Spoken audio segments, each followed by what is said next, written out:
নমস্কাৰ সুপ্ৰভাত আপুনি চাবলৈ আৰম্ভ কৰিছে লাইভ আৱাৰ মই কৃপাঞ্জল ৰাজমুখী ব্ৰেকিং নিউজ এই মুহূৰ্তত জনাব লাগিব প্ৰাঞ্জল বৰানৰ নিৰুদ্দিষ্ট সংক্ৰান্তত দুই অভিযুক্ত গ্ৰেপ্তাৰ কৰাৰ খবৰ আহিছে লিডুৰ তিৰাপ কলিয়ৰিৰ পৰা দুই কয়লা চোৰক গ্ৰেপ্তাৰ কৰাৰ খবৰ আহিছে শেহতীয়া ধৃত দুটাৰ নাম হৈছে ৰূপচাই আৰু বাবু পাহাৰীয়া যি ৰূপচাইৰ নাম ধাৰাবাহিকভাৱে লৈ আছিল উৰ্বশী মৰাণে প্ৰাঞ্জলৰ মৃতদেহ সমাধিস্থ কৰাত দুই অভিযুক্ত জড়িতৰ অভিযোগ উত্থাপিত হৈছে নিৰুদ্দিষ্ট প্ৰাঞ্জলৰ পত্নী উৰ্বশী মৰাণৰ এজাহাৰৰ পাছতে 13 জনক তেতিয়াই কৰা হৈছিল গ্ৰেপ্তাৰ আৰক্ষীৰ তদন্তৰ পাছতে গ্ৰেপ্তাৰ হৈছিল 13 অবৈধ কয়লা ব্যৱসায়ী আৰু চোৰ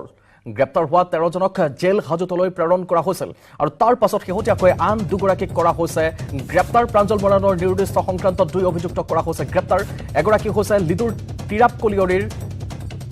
কয়লা চোৰ ৰূপচাই আৰু আনগৰাকী হৈছে বাবু পাহাৰীয়া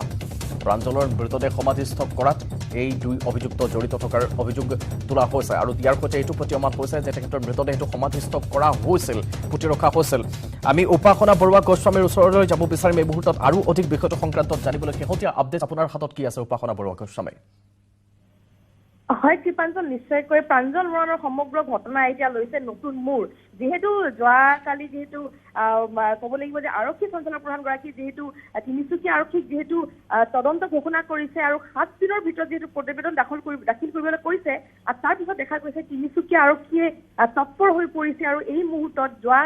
কালি যেহেতু দুজনক আটক কৰা হৈছে দুই কয়লা চোৰক আটক কৰা হৈছে তেওঁলোকৰ নাম হৈছে ইতিমধ্যে আমি কৈছো ৰূপচাই আৰু বাবু পাহাৰীয়া এই দুজনক গ্ৰেপ্তাৰ কৰা হৈছে কিয়নো এই দুজনৰ বিৰুদ্ধে এটা কথা অভিযোগ আহিছে যে এই দুজনে প্ৰাঞ্জল বৰানৰ যি মৃতদেহ সেই মৃতদেহ সমাধিস্থ কৰিছিলে বুলি অভিযোগ আছে ইয়াৰ সৈতে এইটো প্ৰমাণিত হৈছে অকণমান আগত মই উনিকিয়া দিছিলো উপাসনা যে তেতিয়া নিৰুদ্দিষ্ট আছিল আমি কোনো গম পোৱা নাছিলো সেই কথাকাৰ স্পষ্ট হোৱা নাছিল যে মৃতদেহ মৃত্যু হৈছে নে নাই কিন্তু এই কথাত এইটো প্ৰতীয়মান হৈছে যে তেওঁৰ মৃত্যু হৈছে মৃতদেহটো সমাধিস্থ কৰা হৈছে এইখিনি কথা নহয় জানো উপাসনা হয় কৃপাঞ্জল নিশ্চয়কৈ যিহেতু তেওঁ নিৰুদ্দিষ্ট আজি প্ৰায় 3 মাহ উকলি গ'ল তাৰপিছত যেহেতু প্ৰাঞ্জল বৰানৰ যি পত্নী সেই পত্নীয়ে যিহেতু লিডু আৰক্ষী থানাত যেহেতু এজাহাৰ দাখিল কৰিছিলে আৰু তাৰপিছত 13 জনক যেহেতু গ্ৰেপ্তাৰ কৰা হৈছিলে আৰু তাৰ ভিত্তিত আজি যে যেহেতু পত্নীয়ে যেহেতু প্ৰাঞ্জল বৰানৰ যি পত্নী তেওঁ যেহেতু সকলোৰে যেহেতু উচ্চপদস্থ বিষয়াই দুৱাৰে যেহেতু কণমানিটিক লৈ যেহেতু ঢুকুলিয়াই ফুৰিছিলে তেওঁ আচলতে ন্যায় বিচাৰিছিলে তেখেতৰ যেহেতু প্ৰাঞ্জল বৰানৰ যেহেতু সন্ধান বিচাৰিছিলে যদিও বা তেওঁ ঢুকাইছে তেওঁ মৃতদেহ ক'ত গৈছে বুলি হাবাথুৰি খাই সকলোৰে দুৱাৰে ঘূৰি ফুৰিছিলে তো তাৰপিছত যেহেতু যোৱাকালি যেহেতু ডিজিপি গৰাকীক লগ কৰাৰ পিছত যেহেতু ডিজিপিয়ে যেহেতু এই মুহূৰ্তত তদন্ত ঘোষণা কৰিছে আৰু 7 দিনৰ ভিতৰত যেহেতু তিনিচুকীয়া আৰক্ষীক প্ৰতিবেদন দাখিল কৰিবলৈ কৈছে তাৰ পিছত দেখা গৈছে তিনিচুকীয়া আৰক্ষী তৎপৰ হৈ এই কয়লা চোৰ দুগৰাকীক গ্ৰেপ্তাৰ কৰিবলৈ সক্ষম হৈছে তদন্ত চলি আছে এটা কথা আৰু ক'ব লাগিব দীপাঞ্জল এই যেহেতু 13 জন আৰু উপাসনা কথাটো আপুনি অকণমান সময় ৰাখক আপুনি যেহেতু উল্লেখ কৰিছে যে ইতিমধ্যে উৰ্বশী মৰাণে ডিজিপি গৰাকীক সাক্ষাৎ কৰি তেখেতৰ আশ্বস্ত হৈছে তিনি তাকো তেওঁ চৰ্তত বান্ধি থৈছিল বুলি তেওঁ ইতিমধ্যে জনাইছে আমি সেই ভাষ্যটো নিউজ 18 দৰ্শকক এই মুহূৰ্তত শুনাই দিব বিচাৰিছো উপাসনা আপোনাৰ কথাটো এই ভাষ্যটোৰ পাছতে শুনিবলৈ চেষ্টা কৰিম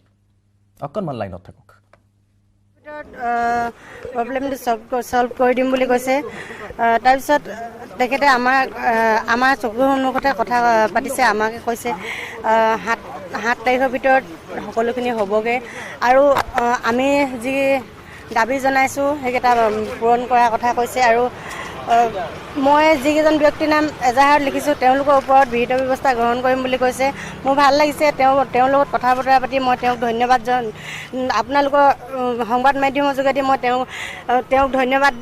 দিব বিচাৰিছোঁ আৰু তেওঁ কোৱা কথাখিনি যাতে ৰাখে মই তাৰে অনুৰোধ জনাই ধন্যবাদ জনাইছোঁ 3টা বিষয়ক লৈ আমাৰ আলোচনা হ'ল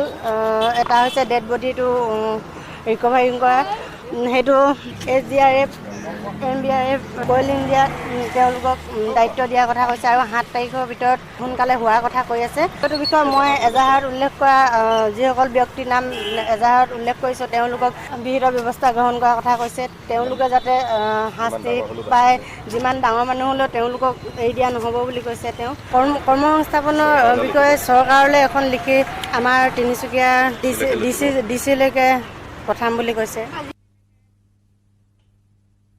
এইখিনি হৈছে কথা ডিজিপিৰ সৈতে কথা পতাৰ পাছত তেওঁ এইখিনি কথা অনুধাৱন কৰিছে আশ্বস্ত হৈছে এইখিনি কথাত উপাসনা কথাটো কওক হয় শ্ৰীপাঞ্জল যিহেতু পূৰ্বতে 13জনক গ্ৰেপ্তাৰ কৰা হৈছিল কয়লা বেপাৰী আৰু তাৰ পিছত ক'ব লাগিব এটা কথা সেই 13জনক যিহেতু গ্ৰেপ্তাৰ কৰাৰ পিছত আৰক্ষীৰ ভূমিকা যথেষ্ট দুৰ্বল আছিলে আচলতে সেই সময়ত কিন্তু এতিয়া যিহেতু ডিজিপি গৰাকী যিটো তদন্ত ঘোষণা কৰিছে যোৱাকালি আৰু তাৰ পিছত দেখা গৈছে তিনিচুকীয়া আৰক্ষীয়ে তৎপৰ হৈ পৰিছে আৰু যিহেতু জিপি সিং জিতপন দলৰ নেতৃত্বত আচলতে যোৱাকালি দুজনক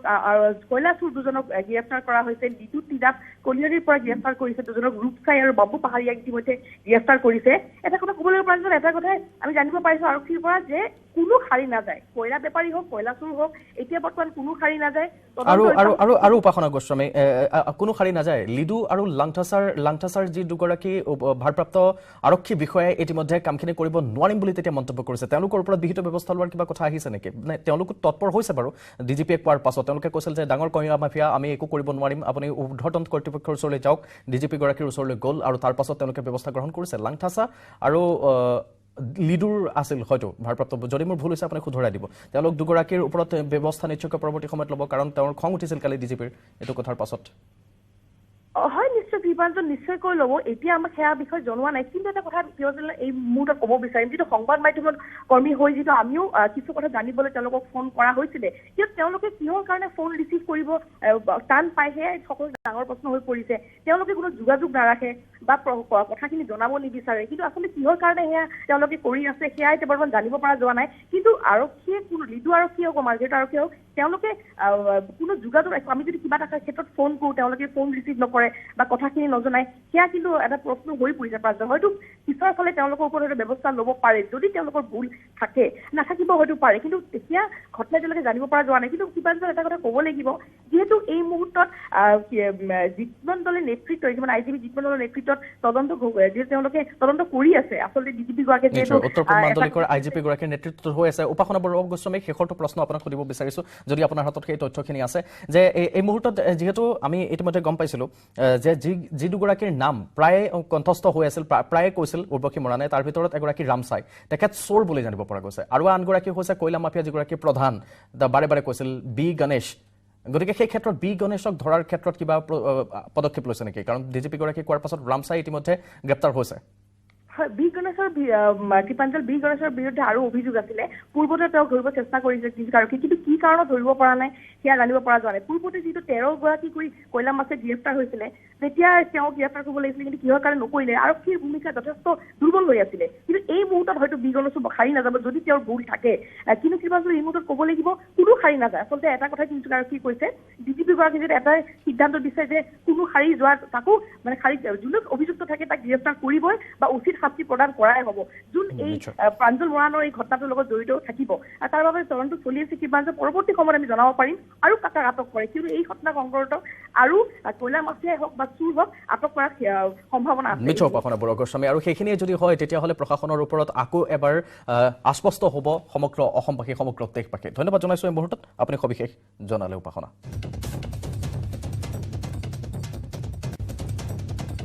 পুৰণি আৰু নতুন পেঞ্চন নীতিক লৈ বিতৰ্ক অব্যাহত থকাৰ মাজতে গুৱাহাটী উচ্চ ন্যায়ালয়ৰ গুৰুত্বপূৰ্ণ এক ৰায়দান এই মুহূৰ্তত আপোনাক জনাবলৈ লৈছোঁ ৰাজ্যৰ যিসকলে পাৰিতোষিক পাই আছে সেইসকল শিক্ষকে লাভ কৰিব পুৰণি পেঞ্চন নীতিৰ সকলো সা সুবিধা বহু সংখ্যক পৃথক পৃথক লেখ আবেদনৰ শুনানি লৈ উচ্চ ন্যায়ালয়ে 6টা পৰ্যায়ৰ শিক্ষক ক্ৰমান্বয়ে জনাবলৈ লৈছোঁ পাৰিতোষিকপ্ৰাপ্ত ড্ৰপড শিক্ষক OBB শিক্ষক অতিৰিক্ত শিক্ষক তদৰ্থ মঞ্জুৰীপ্ৰাপ্ত শিক্ষক আৰু ডিমা হাছাও স্বায়ত্তশাসিত পৰিষদৰ দ্বাৰা নিযুক্তিপ্ৰাপ্ত শিক্ষকে পুৰণি পেঞ্চন নীতি তথা নতুন পেঞ্চন নীতি লাভ কৰিব সেই সন্দৰ্ভত 409 পৃষ্ঠাৰ এক ৰায়দান কৰিছে গুৱাহাটী উচ্চ ন্যায়ালয়ে উচ্চ ন্যায়ালয়ৰ এজনীয়া বিচাৰপীঠে প্ৰদান কৰা নিৰ্দেশনা অনুসৰি পাৰিতোষিক তথা ষ্টাইপেণ্ডপ্ৰাপ্ত শিক্ষকে অসম সেৱা পেঞ্চন বিধি 1969ৰ অধীনত লাভ কৰিব পুৰণি পেঞ্চনৰ সুবিধা এইসকল শিক্ষক তথা পেঞ্চন নীতিৰ আওতাত নুসুমাই বুলি তেওঁলোকে ইতিমধ্যে জানিবলৈ দিছে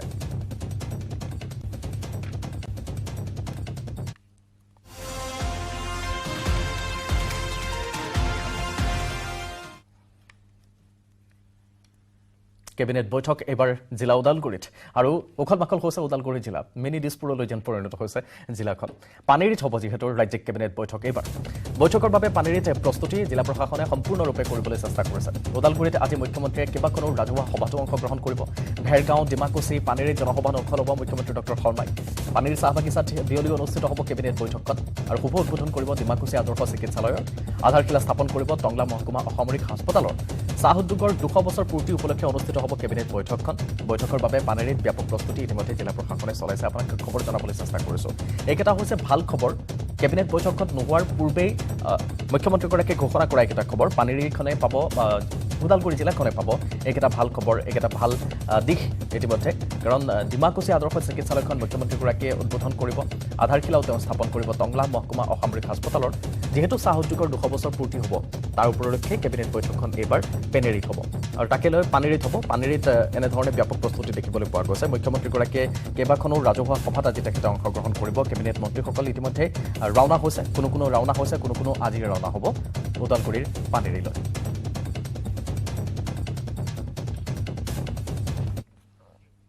সীমান্তবাসীৰ বহুদিনীয়া সপোনৰ 19 কোটি টকা ব্যয় সাপেক্ষে নিৰ্মাণ কৰা পানী যোগান আঁচনিখনৰ শুভাৰম্ভণি কৰিব মুখ্যমন্ত্ৰী ডক্টৰ শৰ্মা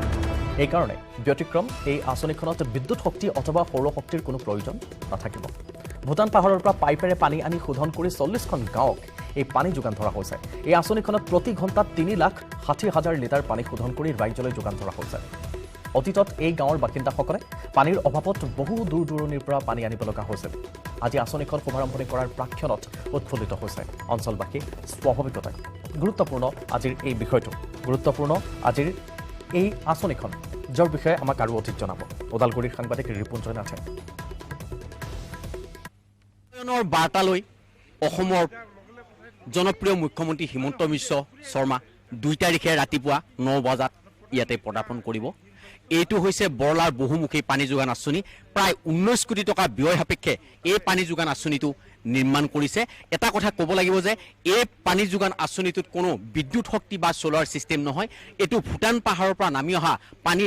পাইপেৰে আনি ইয়াত আসলে পানীটো সংগ্ৰহণ কৰা হয় আৰু সংগ্ৰহণ কৰি এই পানীটো ৰাইজৰ মাজত বিলাই দিয়া হয় প্ৰায় 45খনতকৈ অধিক গাঁৱে এই পানী ইতিমধ্যে লাভৱান হৈছে মোৰ লগত জনস্বাস্থ্য কাৰিকৰী বিভাগৰ বিষয়াগৰাকী আছে পুনে মই তেওঁৰ পৰা জানিব বিচাৰিম কেনেকৈ সম্ভৱ হ'ল ভাৰত ভূটান সীমান্ত অঞ্চলত কোনো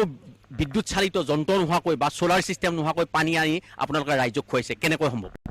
তাৰমানে আমি যেতিয়া দেখা পাইছিলোঁ যে এইটো যিটো একদম ভিতৰুৱা অঞ্চল হয় ইলেক্ট্ৰিচিটি প্ৰব্লেম থাকে আৰু বিশেষকৈ এইটো এৰিয়াত বৰিং মানে ভালকৈ নহয় বৰিং হ'লেও তাৰ যিটো পানী ওলায় যিমান পৰ্যাপ্ত পৰিমাণৰ পানী ওলাব লাগে সিমান নোলায় সেইটো চাই পেলাই আমাৰ এটা টেনশ্যন আছিলে যে মানুহবিলাক পানী যদি স্কিম হৈছে যিমান পানী পাব লাগে নাপায় তেতিয়া আমি যাই দেখিলোঁ যে ভূটান বৰ্ডাৰৰ পৰা যিটো ভূটান ননাই নদী আহে তাৰ যদি আমি পানী ইয়াত ট্ৰেপ কৰিব পাৰোঁ কাৰণ এইটো ওখ ঠাইত আছে আমাৰতো ডাউনত আছে তো ইয়াৰ পৰা ডিষ্টেঞ্চ হয় এপ্ৰক্স 10 কিলোমিটাৰ ডিষ্টেঞ্চত আছে তো আমি সেইটো ছাৰ্ভে কৰাৰ পিছত গম পালোঁ যে পানী এটা আমি আনিব পাৰোঁ বহুত ৱৰ্কটো চেলেঞ্জিং আছিলে জংঘল আছে কিবা আছে কিন্তু আমি আল্টিমেটলি তাৰ পৰা পানী আনি এতিয়া ইয়াতে দিব পাৰিছোঁ এতিয়া ইয়াত যিটো পানী আহে কোনো কাৰেণ্ট নালাগে পানী নিজে আহে নিজে ফিল্টাৰ হৈ যায় আৰু ফিল্টাৰ হৈ পেলাই ইয়াৰ পৰা নিজে 41 নম্বৰ স্কিমত গুচি যায়গৈ প্ৰতি ঘণ্টাত কিমান পানী ইয়াতে পানী ডেলিভাৰ কৰিব পৰা এতিয়া আমি যিটো মেজাৰ কৰিছোঁ অলমোষ্ট 2.5 লাখ 2.5 লাখ লিটাৰ পানী মানে ইয়াত আহে পাৰাবাৰত আহি থাকে অটোমেটিকলি আহি থাকে ফিল্টাৰ হৈ আৰু ফিল্ডত গৈ থাকে এই পানীটো যিহেতু ভূটান পাহাৰৰ পৰা নামি অহা পানী এইটো কোনো বেমাৰৰ সৃষ্টি নকৰিব মানুহৰ মাজত এইটো যিটো পানী এইটো নদীৰ পানী যিটো আহে আমাৰ ইয়াতে মানে মেচিন লগাইছোঁ কেমিকেল ড'জাৰ আছে ট্ৰিটমেণ্ট কৰি পেলাই আমি যিটো পানী ফাইনেল যিটো পানী ওলায় সেইটো BIS মতে যিটো ব্যুৰ' ইনভেষ্টিগেশ্যন অফ যিটো হেৰি আছে সেইমতে চাৰ্টিফাই যিটো মানদণ্ড থাকিব লাগে সেইটোত মানে মানদণ্ডৰ হিচাপত আছে পানীটো আমি এইটো টেষ্ট কৰিছোঁ পানীটো যিটো একদম মিনাৰেল ৱাটাৰ নিচিনা জনস্বাস্থ্যৰ বাবে কোনো মানে ক্ষতিকাৰক এই পানী নহয় এইটোৱে যদি আমাৰ গাইডলাইন আছে পানী যিটো গুণাগুণ থাকিব লাগে শুদ্ধ পেয়জল হ'ব লাগিলে সেইটো আমাৰ পুৰা এইটো কোৱালিফাই কৰে এইটো মানে কোনো খৰচ নাই পানীত এইটো পানী কোনো খৰচ নাই কেৱল কেমিকেলৰ অলপমান খৰচ হয় যিটো কেমিকেল দিব লাগে আৰু বাকী কোনো খৰচ নাই ইয়াতে খালি মানুহ অলপ মেইনটেইন কৰি ৰাখিব লাগিব আদাৰৱাইজ ইলেক্ট্ৰিচিটি হওক বা বেলেগ ধৰণৰ কোনো মেচিন হওক মটৰ জ্বলি গ'ল সেইবিলাক কোনো খৰচা নাই ইয়াতে জুনাইৰ 515 নং ৰাষ্ট্ৰীয় ঘাইপথ বহু সময় ধৰি বন্ধ হৈ আছে খবৰখিনি জনাম লাইভ আৱাৰত লৈছোঁ এটা বিৰতি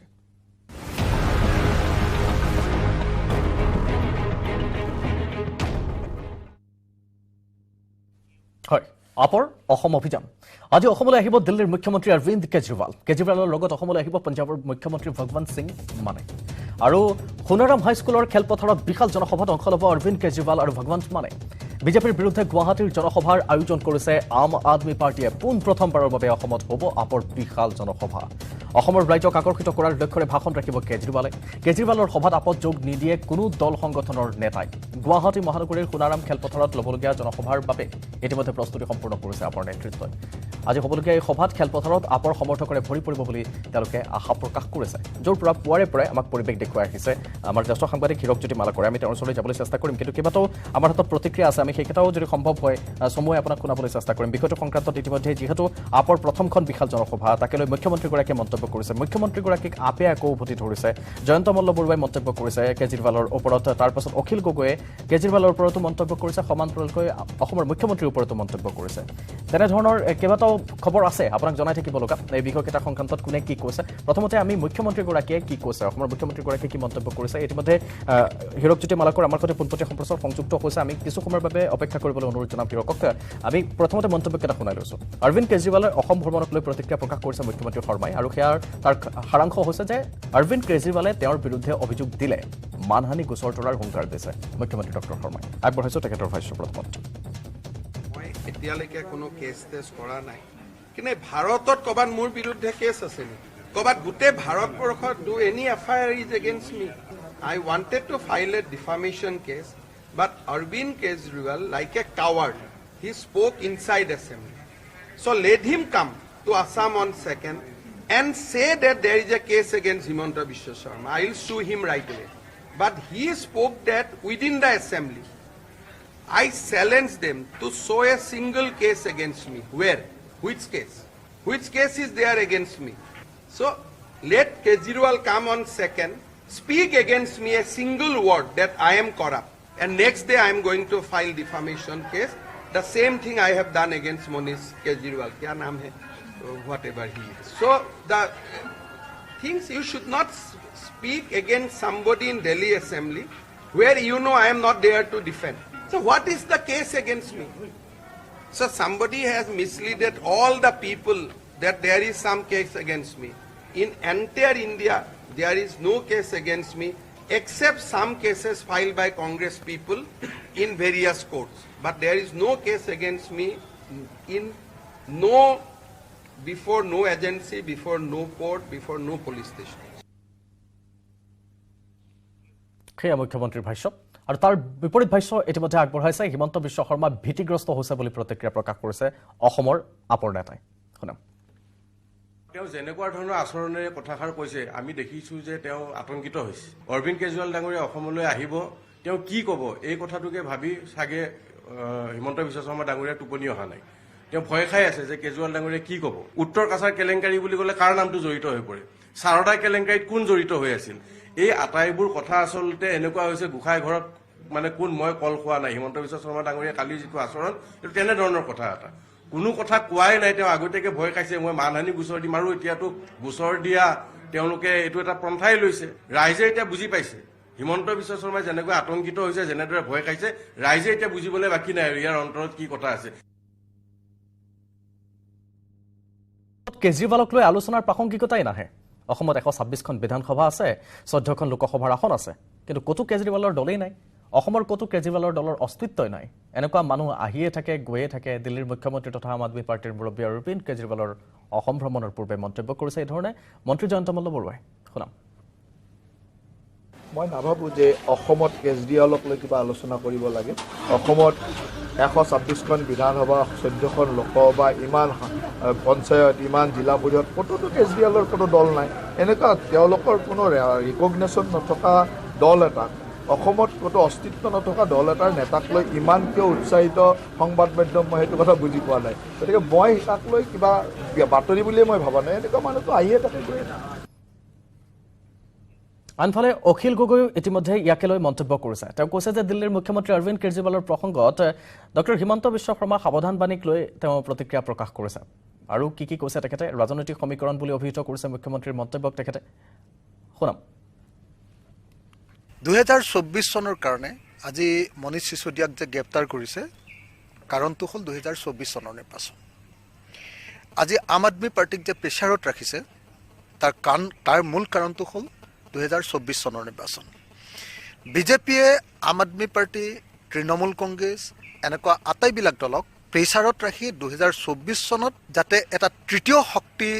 তৈয়াৰ কৰি ভোটখিনি যাতে বিভাজিত কৰিব পাৰে তাৰ কাৰণে প্ৰচেষ্টা অব্যাহত ৰাখিছে। অকস্মাতে হিমন্ত বিশ্ব শৰ্মাই অৰবিন্দ কেজৰিৱাল অহাই নাই, তাৰ আগতে এনেকুৱা ধৰণৰ মন্তব্য কিয় কৰিলে? এনেকুৱাতো নহয় যে মিলিজুলি অৰবিন্দ কেজৰিৱাল অসমলৈ অহাৰ প্ৰশ্নটোক ওপৰলৈ তুলিব খোজা হৈছে। কাইলৈ মোৰ বন্ধু অৰবিন্দ কেজৰিৱালক অসমলৈ আদৰণি জনাইছোঁ, কিন্তু মই আদৰণি এনেকৈহে জনাইছোঁ যে 2024 নিৰ্বাচনত 14টা সমষ্টিতে অসমৰ খেলি দিম বুলি যাতে তেওঁ নকয়। সকলোৰে আমি প্ৰতিক্ৰিয়াসমূহ শুনাবলৈ চেষ্টা কৰিছোঁ। পৰৱৰ্তী সময়তো আমি শুনাই থাকিম। হীৰকজ্যোতি মালাকৰ সাজু হৈ আছে। আমাক এই মুহূৰ্তত সোণাৰাম খেলপথাৰৰ পৰা পৰিৱেশ শেহতীয়া জনাওক হীৰক। সঁচা কৃপাঞ্জল, যিহেতু প্ৰথমবাৰৰ বাবে অৰবিন্দ কেজৰিৱাল, দিল্লী মুখ্যমন্ত্ৰী অৰবিন্দ কেজৰিৱাল আজি অসমলৈ আহিব। যিহেতু ইয়াৰ পূৰ্বে মুখ্যমন্ত্ৰী হোৱাৰ পূৰ্বে যিহেতু তেওঁ বিভিন্ন কাম কাজত অসমলৈ আহিছিল আৰু ইয়াৰ যিখন সোণাৰাম খেলপথাৰ আছে ইয়াতে জনসভাত তেওঁ অংশগ্ৰহণ কৰিছিল। আৰু ইতিমধ্যে যিহেতু সোণাৰাম খেলপথাৰত অৰবিন্দ কেজৰিৱালৰ লগতেই পঞ্জাৱৰ মুখ্যমন্ত্ৰী ভগৱন্ত সিং মানু উপস্থিত থাকিব আৰু দুয়োগৰাকী যিহেতু ভাষণ প্ৰদান কৰিব। 5,000 অধিক লোক ইয়াতে সমবেত হ'ব বুলি তেওঁলোকে আপৰ নেতৃত্ব আশা প্ৰকাশ কৰিছে। এই মুহূৰ্তত মোৰ লগত আপৰ নেতৃত্ব উপস্থিত আছে। তেওঁলোকৰ সৈতে কথা পাতিব বিচাৰিম। কিমান সময়ত অৰবিন্দ কেজৰিৱাল আহিব আৰু আজি তেওঁলোকৰ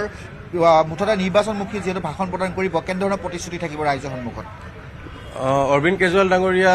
আৰু ভগৱান মান ডাঙৰীয়া 1 বজাত এয়াৰপৰ্ট আহি পাব আৰু আমাৰ মূল মঞ্চত 2 বজাত তেওঁলোকে অসমবাসী ৰাইজক সম্বোধন কৰিব। ইতিমধ্যে আমাৰ বিভিন্ন জিলাৰ কৰ্মকৰ্তাসকল আহি আছে। আমি আমাৰ নিজৰ কৰ্মকৰ্তা 5,000 আহিব বুলি আমি আশা ৰাখিছোঁ যে 5,000 আমাৰ নিজৰ কৰ্মকৰ্তা আজি উপস্থিত থাকিব। আৰু তাৰ লগতে যিহেতুকে আমি সমগ্ৰ ৰাইজক ইয়াত আহিবৰ কাৰণে আজি অৰবিন্দ কেজৰিৱাল ডাঙৰীয়াই কি কয় এই কথাখিনি শুনিবৰ কাৰণে, নতুনকৈ অসমৰ ৰাজনীতিৰ সন্দৰ্ভত তেওঁ কি কথা ক'ব তাৰ কাৰণে সকলোকে আমি আহ্বান জনাইছিলোঁ যে আজিৰ সভাখনলৈ অন্ততঃ আহক। সেই উদ্দেশ্যেৰে আজি যথেষ্ট সংখ্যক লোক ইয়াত সমবেত হ'ব বুলি আমি আশাবাদী। আৰু আজিৰ যিখন সভা হ'ব এই সভাখন আচলতে প্ৰতিশ্ৰুতি বুলি নহয়, বৰ্তমান ৰাজনৈতিক ব্যৱস্থাটো যি হৈ আছে, বিজেপিয়ে যেনেকুৱা ধৰণৰ এটা স্বেচ্ছাচাৰী শাসন চলাই আছে, যিদৰে আমি দেখিছোঁ যে আমাৰ বহু কেন্দ্ৰীয় নেতৃত্বক ED CBI লগাই ভুৱা গোচৰত এনেধৰণে জেলত ভৰাই থৈছে। এই যে এনেকুৱা স্বেচ্ছাচাৰী হিটলাৰী যি শাসন ব্যৱস্থা, এই শাসন ব্যৱস্থাটোৰ বিৰুদ্ধে কেনেদৰে এক আদৰ্শগত আৰু মূল্যবোধৰ ৰাজনীতিৰ লগতে উন্নয়নৰ কাম কেনেদৰে কৰিব পাৰি, এনেধৰণৰ কথাবোৰে চাগে নিশ্চয়কৈ অৰবিন্দ কেজৰিৱাল ডাঙৰীয়াই আজি মঞ্চত ৰাখিব। তাৰ লগত দুৰ্নীতি, কেলেংকাৰী ইত্যাদি ধৰণৰ কথাবিলাক আছেই। গতিকে অৰবিন্দ কেজৰিৱাল ডাঙৰীয়াৰ আজিৰ এই সভাখনে এক গুৰুত্বপূৰ্ণ সভা হ'ব অসমবাসী ৰাইজৰ কাৰণে, আমাৰ দলীয় কৰ্মকৰ্তাসকলৰ কাৰণে। কাৰণ দীৰ্ঘদিন ধৰি আমাৰ এটা আশা আছিলে যে অৰবিন্দ কেজৰিৱাল ডাঙৰীয়া অসমলৈ আহক, কাৰণ তেওঁৰ ৰাজনৈতিক দলটো গঠন হোৱাৰ পিছত, আম আদমি পাৰ্টি গঠন হোৱাৰ পিছত তেওঁ অসমলৈ অহা নাই। গতিকে আজি প্ৰথমবাৰলৈ যিহেতুকে আৰু আটাইতকৈ আমাৰ কাৰণে ভাল কথা যে আমাৰ 2খন ৰাজ্যত মুখ্যমন্ত্ৰী আছে, 2খন ৰাজ্যত চৰকাৰ আছে। গতিকে সন্মানীয় অৰবিন্দ কেজৰিৱাল ডাঙৰীয়া আৰু সন্মানীয় ভগৱান মান ডাঙৰীয়া দুয়োগৰাকী আহিব। সেইকাৰণে অধিক উৎসাহ আৰু উদ্যমেৰে আগন্তুক যিসমূহ নিৰ্বাচন হ'ব, পঞ্চায়তৰ নিৰ্বাচন, লোকসভা নিৰ্বাচন, আটাইতে যাতে আম আদমি পাৰ্টীয়ে এক সবল ভূমিকা পালন কৰিব পাৰে, ৰাইজৰ মাজলৈ যাব পাৰে। গতিকে আজিৰ এই সভাখনৰ জৰিয়তে আমাৰ সেই কাম কাজ হৈ উঠিব। ইতিমধ্যে মুখ্যমন্ত্ৰীয়ে এটা প্ৰত্যাহ্বান জনাইছে যে যদি অৰবিন্দ কেজৰিৱালে অসমলৈ আহি তেওঁৰ বিৰুদ্ধে যদি দুৰ্নীতি অভিযোগ আনে তেন্তে মানহানি গোচৰ তৰিম বুলি কৈছে। এক প্ৰকাৰ ভয় খোৱাৰ নিচিনা পৰিলক্ষিত হৈছে নেকি? তেওঁ যেনেধৰণৰ আচৰণ কৰিলে, এখন ৰাজ্যৰ সন্মানীয় মুখ্যমন্ত্ৰী যেতিয়া আন এখন ৰাজ্যলৈ আহে আৰু তাত যদি সেইখন ৰাজ্যৰ মুখ্যমন্ত্ৰীয়ে তেওঁ নাহোঁতেই যদি কয় যে এওঁ আহি মোৰ কথা ক'লে মই মানহানি গোচৰ দিম, তেতিয়াহ'লে অসমবাসী ৰাইজে বুজি পাই গৈছে যে আচল কথাটো কি। এইটো ভয়, তেওঁৰ যিটো আচৰণ, এই আচৰণতে গম পাই যে ভয় খাই গৈছে। অৰবিন্দ কেজৰিৱাল ডাঙৰীয়াই আজি ইয়াত অসমবাসী ৰাইজক সম্বোধন কৰিব আহিব। তেওঁ কিয় ভয় খাইছে যে তেওঁৰ বিৰুদ্ধে ক'ব? তাৰমানে কথাটোত কিবা এটা আছে। তেওঁ এনেকুৱা ধৰণৰ ভাবুকি দিছে যে মোৰ কথা ক'লে কিন্তু বেয়া হৈ যাব। মানে এনেধৰণৰ ভয় ভাবুকিৰে কেছ দিম, কালি কোনোবাই কৈছে জেলত ভৰাই থ'ম, মানে জেল দিয়া, কেছ দিয়া, আদালতলৈ লৈ যোৱা, এনেধৰণৰ আজি গণতন্ত্ৰক যি তেওঁলোকে ধ্বংস কৰি বিৰোধী ৰাজনৈতিক নেতাসমূহক, বিৰোধী দলসমূহক যিদৰে ধ্বংস কৰাৰ তেওঁলোকৰ যিটো কাৰ্য, এই কাৰ্যত তেওঁলোকে অধিক মানে তেওঁলোকে আগবাঢ়ি গৈছে। আৰু ইয়াৰ পৰা মানে তেওঁলোকে ভয় খাইছে যে আম আদমি পাৰ্টীৰ যি আজি উত্থান, আম আদমি পাৰ্টীৰ যি জনপ্ৰিয়তা, আজি প্ৰধান বিৰোধী দলৰ নিচিনাকৈ আম আদমি পাৰ্টীয়ে নিজকে প্ৰতিষ্ঠা কৰিছে আম আদমি পাৰ্টীয়ে আদৰ্শৰ কাম কৰিছে কামৰ ৰাজনীতি দেখুৱাইছে সেইকাৰণে ভয়তে শংকিত হৈ গৈছে তেওঁলোক কেৱল মুখ্যমন্ত্ৰীয়ে নহয় তেওঁ সোঁফালে বাওঁফালে থকা সকলো নেতা পালি নেতা সকলোৱে এনেধৰণৰ কথা ক'বলৈ আৰম্ভ কৰিছে অৰবিন্দ কেজৰিৱালৰ সন্ত্ৰাস হৈ তেওঁলোকে মানে ভয় খাই গৈছে যে আম আদমি পাৰ্টী তেওঁলোকৰ কাৰণে ভয়ৰ কাৰণ হৈ উঠিছে আতংকিত হৈ উঠিছে গতিকে 2 বজাৰ পিছৰ পৰাই অৰবিন্দ কেজৰিৱাল ডাঙৰীয়াই যেতিয়া মন্তব্য ৰাখিব তেতিয়াৰ পৰাই অসমৰ ৰাজনৈতিক এক নতুন সংকল্প সভা বুলি তেওঁলোকে লৈছে ইতিমধ্যে সেই সভাখন সংকল্প তেওঁলোকৰ কি থাকিব পাৰে তাৎপৰ্য তেওঁলোকে অকণমান চমুৱাই ব্যাখ্যা কৰিব পাৰিব নেকি সংকল্প সভা বুলি লৈছে সংকল্প সভা মানে আচলতে কি থাকিব কেনেধৰণৰ সংকল্প সভা মানে আমাৰ ইয়াত সমগ্ৰ অসমৰ জিলাসমূহৰ যিসকল প্ৰতিনিধি আহিছে যিসকল আমাৰ শুভাকাংক্ষী আহিব আম আদমি পাৰ্টীক ভাল পোৱা যিসকল লোক আছে তেওঁলোক আহিব আৰু আহি আমি এটাই সংকল্প ল'ম যে অৰবিন্দ কেজৰিৱাল ডাঙৰীয়াৰ উপস্থিতিত আমাৰ সংকল্প এনেকুৱা ধৰণৰ যে আমি আদৰ্শ ৰাজনীতি কৰিম এই যে আজি স্বেচ্ছাচাৰী হিটলাৰী শাসন যি ব্যৱস্থা কৰিছে ইয়াৰ পৰিৱৰ্তে যুৱ চামক আহ্বান জনাই যে উঠি অহা যুৱ প্ৰজন্মই যাতে নতুন এক ৰাজনৈতিক মানে যাত্ৰাত যাতে সকলোৱে অংশগ্ৰহণ কৰে অসমৰ পৰা যাতে এই যি লেতেৰা ৰাজনীতি এই ৰাজনীতিৰ পৰা পৰিত্ৰাণ পাবৰ কাৰণে এক মূল্যবোধ আৰু আদৰ্শৰ ৰাজনীতি কৰিবৰ কাৰণে আজি ইয়াৰ পৰা আমি সংকল্প লোৱা হ'ব ধন্যবাদ জ্ঞাপন কৰিছো আৰু এই মুহূৰ্তত দেখিছে আজি খেলপথাৰত এতিয়া এই মুহূৰ্তলৈকে যথেষ্ট লোকৰ সমাবেত হোৱা দেখিবলৈ পোৱা গৈছে বিভিন্ন প্ৰান্তৰ পৰা যিসকল লোক আছে সেই আপৰ নেতৃত্বসকল লোকসকল আহি ইয়াত উপস্থিত হোৱা দেখিবলৈ পোৱা গৈছে আৰু 12 বজাৰ পৰা যিহেতু বিশেষকৈ এই সভাখন যিহেতু আয়োজন কৰা হৈছে আৰু 2 বজাত যিহেতু অৰবিন্দ কেজৰিৱাল আৰু দিল্লী মুখ্যমন্ত্ৰীৰ লগতে পঞ্জাৱৰ মুখ্যমন্ত্ৰী আহি ইয়াত উপস্থিত হ'ব আৰু উপস্থিত থাকি যিহেতু 2:15 ভগৱান সিং মানে ভাষণ প্ৰদান কৰিব অৰ্থাৎ ৰাইজৰ সন্মুখত ভাষণ ৰাখিব তাৰ পিছতে অৰবিন্দ কেজৰিৱালে ভাষণ প্ৰদান কৰিব বুলি জানিব পৰা গৈছে আৰু এই যি জনসভা আছে এই জনসভাত কোনো ধৰণৰ যোগদানৰ কাৰ্যসূচী ৰখা নাই জানিব পৰা অনুসৰি যিহেতু কোনো লোকে বা কোনো নেতা যোগদান কৰাৰ কথা আছিল যদিও এই জনসভাত কোনো যোগদানৰ কথা ৰখা নাই আৰু আজি যিহেতু যিখন সভা সেই সভাখন অংশগ্ৰহণ কৰিয়ে অৰবিন্দ কেজৰিৱাল আৰু ভগৱান সিং মানে পুনৰ দিল্লী অভিমুখে ৰাওনা হ'ব বুলি জানিব পৰা গৈছে মুঠতে সংকল্প সভা এয়া নাম দিয়া হৈছে সংকল্প সভাৰ মূল তেওঁলোকে নীতি ৰাখিছে যে মূল্যবোধৰ ৰাজনীতি কৰাৰ বাবে নীতি ৰাখিছে সেইবাবে তেওঁলোকে এই সংকল্প সভাৰ নাম দিয়া হৈছে আৰু এই যি বিভিন্ন প্ৰান্তৰ পৰা যিসকল সমৰ্থক তেওঁলোকক লৈ সংকল্প ল'ব হিৰকজ্যোতি মালাকৰ আপুনি পৰিৱেশ আমাক শেহতীয়া দেখুৱালে ধন্যবাদ জনাইছো